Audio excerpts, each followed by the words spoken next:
Hello everyone and welcome back to the Great Book of Grudges. My name is Nathan and we're back with another Total War Warhammer video. The Silence and the Fury is out very soon, on the 14th of July to be in fact, and I've already had some people getting in contact with me regarding DLC. You see, there is a rather strange oddity on the Steam Depot page. You see, there are a few depots there which might not be associated with the DLC and its upcoming FLC content. We have to keep in mind the following here. Of course, some of it is linked to the upcoming content which will drop on the 14th. But there are more names there than there are actual content drops.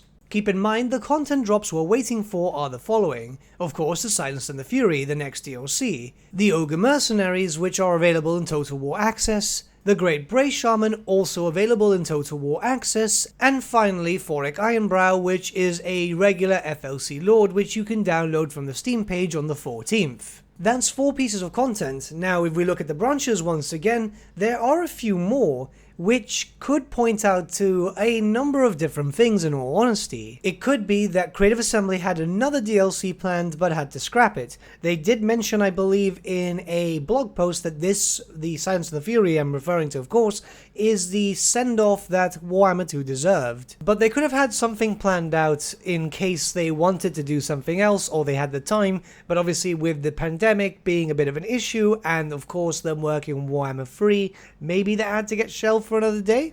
Keep in mind that not every depot there is a DLC, it's just the ones that have names that don't fit with everything going around. You see, a lot of the stuff there is also quality assurance and stuff getting sent to Games Workshop, YouTubers and so on. But it just feels weird that we've got 4 pieces and there's a few names there which kinda takes it to 5 or possibly 6. It could very much be that since we're still waiting on news for Warhammer 3 and we haven't seen any gameplay and so on, maybe Creative Assembly are planning another FLC Lord in the same vein as Rakarth. A unique legendary lord with a mechanic here and there, but nothing too extravagant, just something to keep people busy until gameplay drops happen, which would in theory make a lot of sense. I do like the way that Rakarth was implemented, and I hope they do that again. Especially since content drops such as DLC is taking longer lately, with obvious reasons of course, I'm not going to complain about that. So an FLC Lord every now and then would actually be really nice, and we would probably see more patches coming out faster that way too. I don't think anyone would complain at that due to the fact of obviously patches are very much needed in Total War. Usually when something happens, another thing breaks, so the more constant that we can get some sort of bug fixes coming in and so on, that would be fantastic. I have spoken to some other creators and they think that this could be the Preorder DLC, which is absolutely bizarre to me as obviously we've had the Ogre Mercenaries, so everyone's already thinking it could be ogres. However, if there's unused DLC slots, it could be that they intend to use it. Perhaps the Preorder DLC could in fact be in Warhammer 2. For all we know, it could be the Dogs of War, as they do feature in the Eye of the Vortex map, so it could be possible as they wouldn't really be needed until then the Immortal Empires gets released in Warhammer 3. Another creator that I spoke to suggested Chaos Dwarves, but that seems a bit strange to me, as of course the Darklands only feature in the Mortal Empires, meaning that you would need Game 1, Game 2, and Game 3 to be able to use them. I don't know, it all seems a bit weird. For all we know, they could just decide to surprise us and decide that Nagash could be the pre-order, considering that of course Nagash's are features in the Mortal Empires, and the Black Pyramid of Nagash features in the Eye of the Vortex, well, and the Mortal Empires too,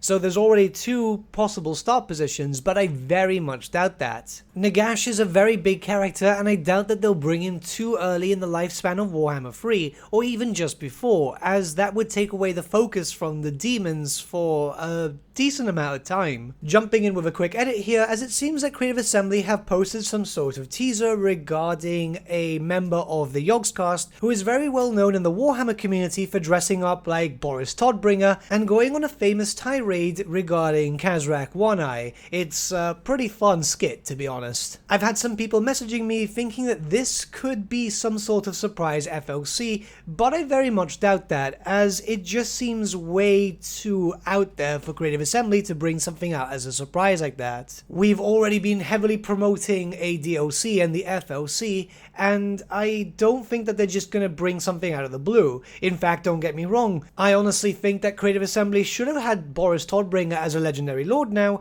where he could have been very similar to Dryker, where you would have been able to have access to him if you had both games and both DLC, which would have been a nice incentive for people to go back and purchase the Call of the Beastmen if they didn't have it, or even Warhammer 1, as yes, there are some people who don't have Warhammer 1. In complete honesty, I'd love it if I was wrong, but I honestly think that this DLC slot will either fall to a pre-order incentive pack, or possibly a surprise FLC Lord. Hey, maybe that could even be Toddy? I don't know, it's very curious, as I honestly didn't expect the fact that there would be some unused DLC slots. I could be overthinking this, however, but it's usually the case where we've been looking at these types of things on this channel before, and we end up finding something. It's important to note that we did speak about this in May, and I did show off the branches previously. Now there's a lot more, and they're in a different order now, which shows that there could be some things being worked around in the background. Like I said, of course I could be wrong, this is pure speculation at this point, but if anyone understands the whole Steam Depot thing better than I do,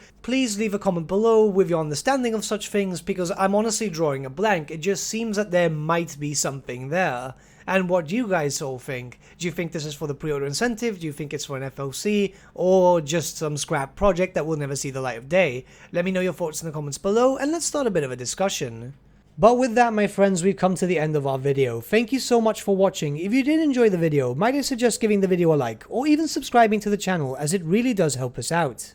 In the description section below are various links to different social media platforms such as Facebook, Instagram, and Discord. Also in the description section is an affiliate link with Element Games, where you could buy loads of hobby-based products, not just Warhammer, for 10 to 25% off. Making a purchase using that link and also our special code, which is also in the description, supports the channel at no extra cost to you, which we think is rather cool. A big thank you to our patrons. Your support means the world to us. It's amazing that people want to help a small channel like us grow and get to a higher level of content. A big thank you to Gibraltar LUSC, Ryan Bertsche, Andrew Prince, and Okro for subscribing to us at our Fane level. You guys are super cool. And a big thank you to Edward Yule, VS Vasan, Aaron Whitman, and Shaggy for subscribing to us at our King level. Honestly, we can't thank you all enough. And lastly, a big thank you to all of you for liking, sharing, and commenting on these videos. Honestly, it's because of you guys that the channel's been growing at such a great pace lately, so we can't thank you all enough. But with that, my friends, thank you so much for watching once again, and we shall see you all again very, very soon.